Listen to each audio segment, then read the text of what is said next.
Hello, everyone. My name is Matthew Valentino, and today I have the pleasure to interview Chris Jennings of Project Prime. So approximately when did you start Project Prime? So I started Project Prime with two of my buddies back in 2014, late 2014, early 2015, and it was nothing more than kind of a car group, a car club. We all had other jobs. We all obviously had the passion for cars, and we were honestly more into like the whole stance scene back then. And everyone had windshield banners and that whole thing. And when that was prevalent, we wanted to obviously start our own thing.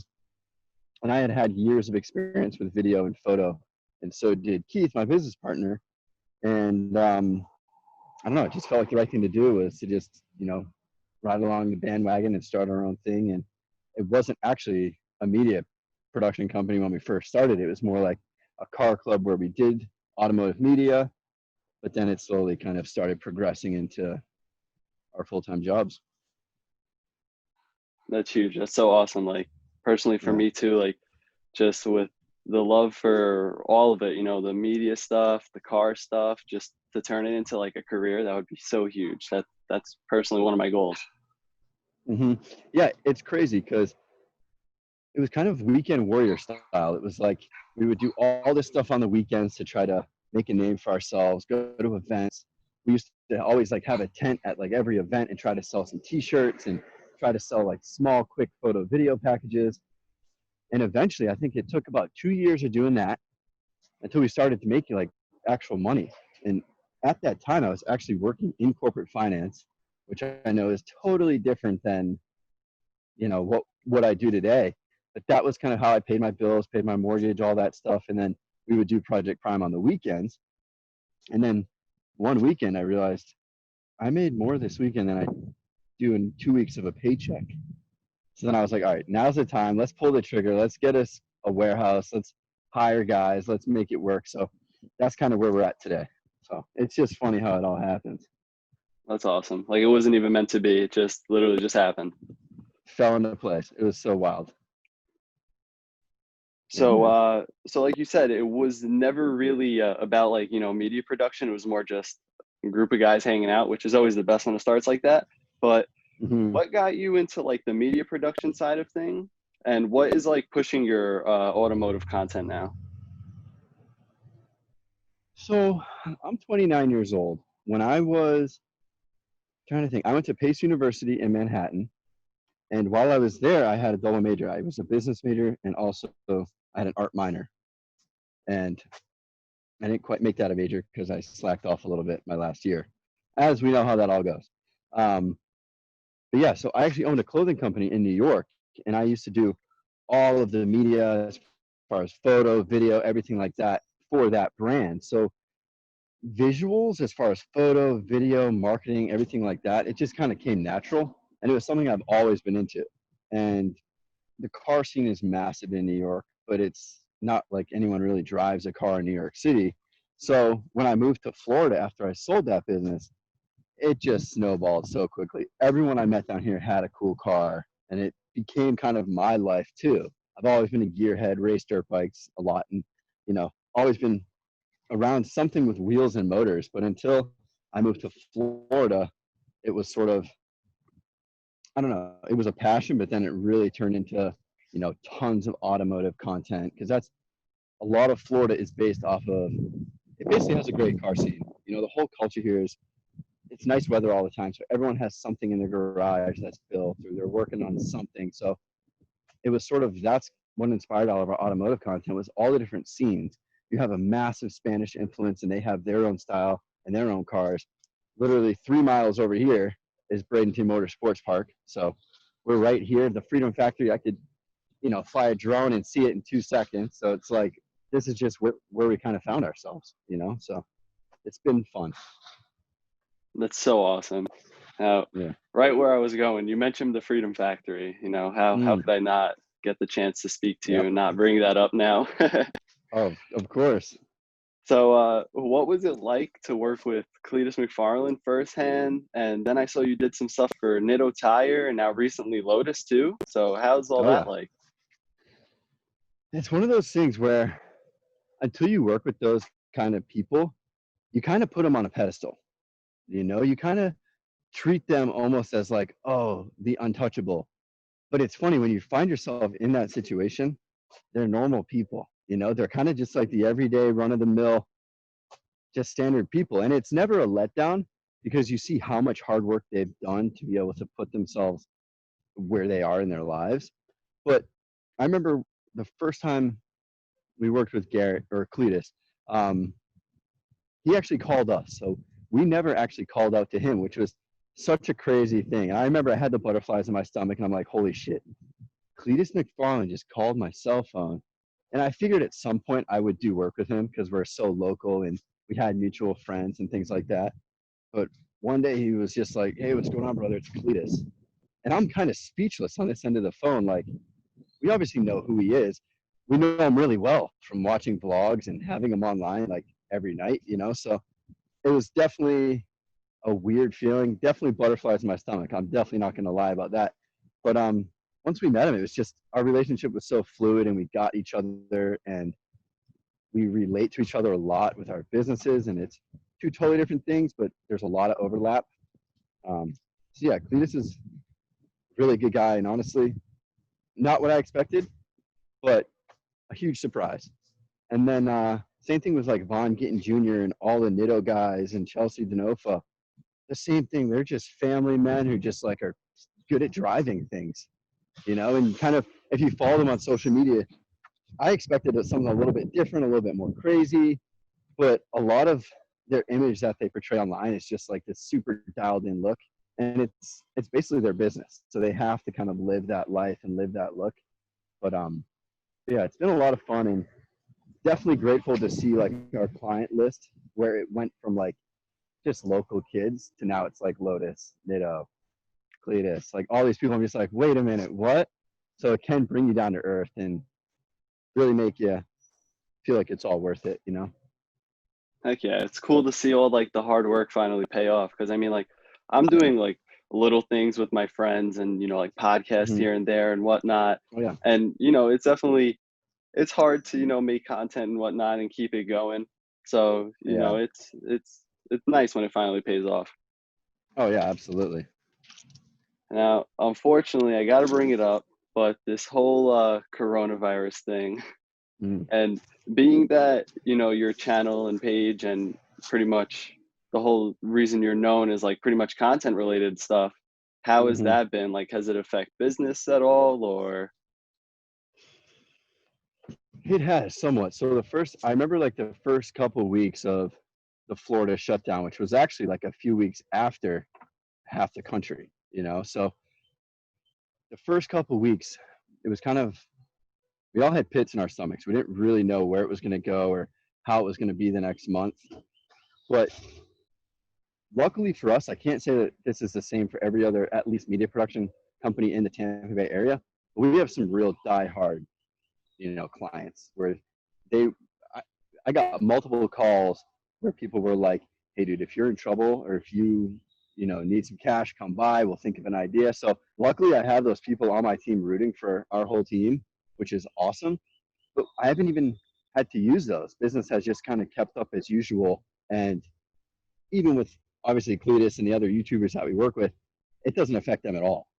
So they still had their projects. We still got to kill it with them and have a ton of fun. But we're just kind of working from home. And I came to the office today to actually fix some go-karts because we just picked up 2 go-karts for a build off. But yeah, I don't know. That's really it. I feel like it should be affecting us more, but it's not. I don't know. It's a weird feeling. It's weird. I mean, it's awesome to hear that it isn't, because unfortunately Yeah. it is affecting a lot of people out there. But that's great to hear, Mhm. and hey, I'm looking forward to this build off. Yeah, right. Jesus Christ. It's another like one of those things where like I show up to the shop and there's 2 go-kart frames and I'm like, what the hell is going on now? It's just, what junkyard runs do we need to go on and pick up this everyone's trash? That's like our goal is to pick up everyone's trash. But in the end, it's always a good time, so that's good. But And I mean, hey, it's a great time watching it too. So I could only yeah, imagine right. being there firsthand. Like, it's got to be a blast. Yeah, no, it's definitely fun. Plus, like I said, having the drag strip, it's literally 3 miles down the street. So like everything we build, we just test out there. We have drag cars. I'll actually walk you through back real quick. Hopefully the Wi-Fi stays good. Heck yeah, that's awesome. But, Thank you. yeah, here we have a shop. It's 7 guys, so this is where we do most of like video editing. Keith's right here. This is Keith. You might know him from the vlogs. Hey, how's it going? Hey, what's up? Keith. Nice to meet you. Thank you. Ethan, What's up, Zach, guys? all these dudes, bunch of big printers. So like all the Cletus wraps are printed on these big printers right here. But yeah, how do I flip this screen? Can I flip this screen? Yeah, out here are these 2 junk go-karts. Check this out. So the other day they just pull up and like these are here, but it's pretty cool. We're doing they'll each have like 20 horsepower, which will be nuts because the frame only weighs like 180 pounds. Yeah, But, that's yeah, probably gonna be crazy. We're always working on something, and this is another car we got running right now, a little single turbo 5.3. This will be out there. Okay. This is going to be challenging young Cleet with some of his cars here in the next couple of months. But Oh yeah, man. awesome. Hell yeah. Yeah, that's a quick look. Thank you so much for that. Really appreciate that. Oh, yeah. Little bonus Yeah, there. man. For sure, dude. So back to one more coronavirus related question, unfortunately. Yes, sir. Uh, Yeah. the whole Freedom 500, it was on that Friday. And Mm-hmm. then out of nowhere, Florida, they got really strict with their laws, shutdowns Yep. and whatnot. And you guys ended up moving it Mhm. to Thursday. So now, Yeah. how did that affect the production side of things? What were you guys all feeling? Yeah, so the initial plan was for the Project Prime team to work with Cletus on kind of a vlog / BTS, because what I'm thinking about doing is making like a little mini doc about Garrett and the things he's done over the past 6 months that have seriously elevated him. Because if you've looked at his YouTube channel or even his views, since he hit 1 million subscribers to now, it's taken like 6 months to like double. You know what I mean? So it's like, I definitely want to document all this stuff. So we were going to do all of the non-live media capture at that event. So that's sort of what we had planned for. And we also were doing all like the decaling of all the vehicles and all the design for all the banners, basically producing the event visually. And then I get a call from Tom, who was the production manager for this event, and he works with Speed Video. So Speed Video is a company that does all live recordings for NHRA, all the pro mod style stuff, all the big stuff you see online that's drag racing. Speed Video does it. So luckily enough, they were doing the live coverage for the Freedom 500. Unfortunately, due to COVID, they couldn't get their team out there. So I got a call from Tom on, I think, Tuesday or Wednesday. We only had like 24 hours, and he was like, "Hey Chris, can you give me 3 guys to actually man some of the cameras for the events?" And we're like, sure, let me call Cletus. So we talked with Garrett and we said, hey, we're not going to be able to grab what we wanted to grab as far as footage. We have to help out Speed Video. So he was like, all right, do what you have to do. And then, the day of, we actually didn't touch any cameras until 6:45, and it went live at 7. So you don't have to be a genius to put, 2 and 2 together to say that there was far too little people to actually like properly organized. It was such a shit show. I loved it. It was like everyone was running around like chickens with their head cut off, and like Garrett's recording all cool, calm, and collected, and like behind him is like 20 people, like shit's hitting the fan. But yeah, I don't know. I wish that planning was better, and I also wish that we had time to work with the gear, because the gear that is used for live recording is far different than what we use. We use a lot of like cinema style cameras where everything's manual and it's like cinema lenses, and what they had was really old handy cams it was actually 720p. So if you know anything about video, that's like the year 2000, so not exactly up to date. But I think at the end of the day, I was talking with the whole team after, and at the end of the day, no one got hurt. We finished 100 laps, and it was live on TV. Whether there were hiccups or whatever, we've already figured all that out. We have everything squared away, so the next one's so much better. But and there is one coming up, which is insider info.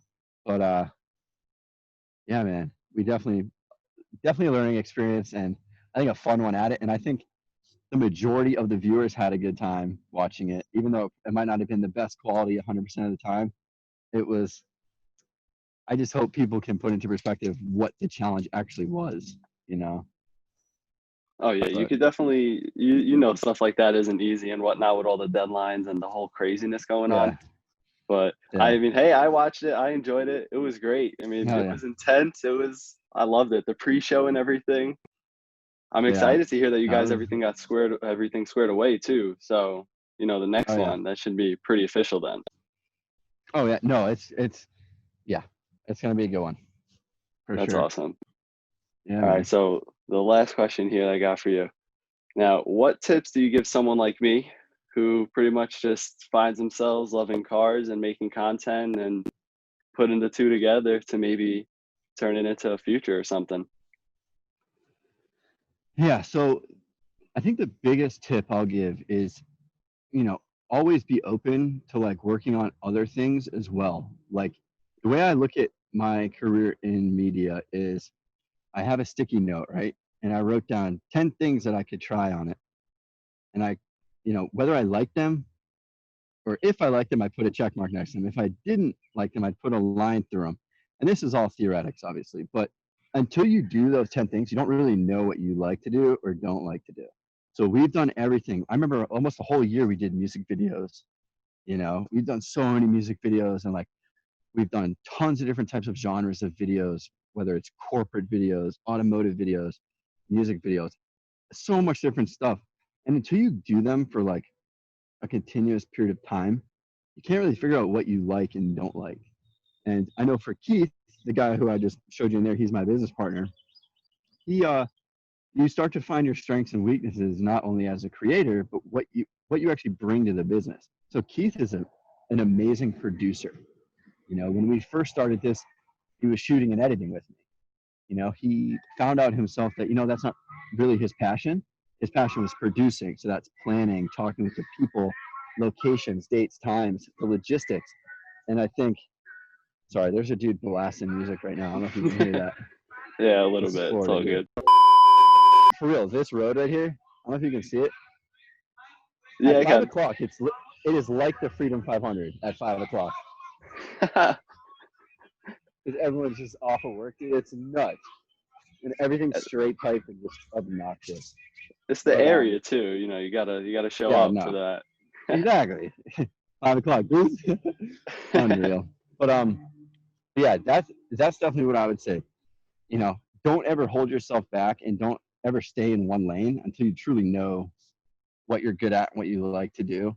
Because I mean, we're still even growing. The first video we did with Garrett was maybe a year and a half ago, 2 years ago, and that since then you know it's been growing for us as well in that realm. We've worked with so many YouTubers now, and before really working with Cletus, it wasn't an area where we really dove into that much. We were doing a ton of music videos, doing a ton of corporate stuff, because most of the money comes from the corporate branding style videos, which are a lot of fun and there's a lot of money in it.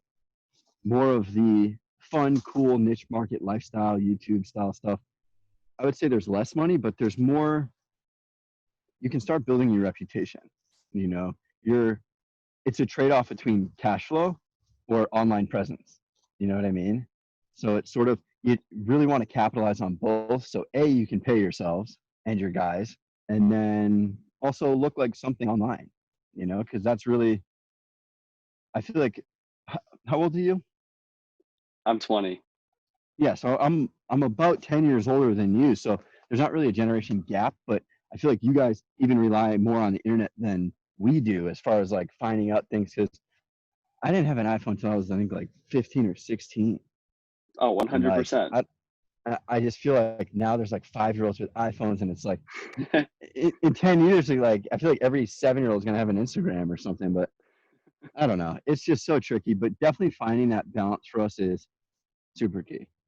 How can I pay 7 guys and be comfortable, but also have an element online that people like yourself, can really, because this is a pick me up for me. I mean, this makes us feel good. We're like, oh shit, this kid in Long Island, you know what I mean? This is huge for us. So I just want to thank you for that as well, man. And thank you. You know, this is just for me too. Yeah. It's huge. Like, it's really, you know, just that you guys, it makes you, like you said before, you know, you guys are just people like us too. That's it. Mm-hmm. Oh yeah.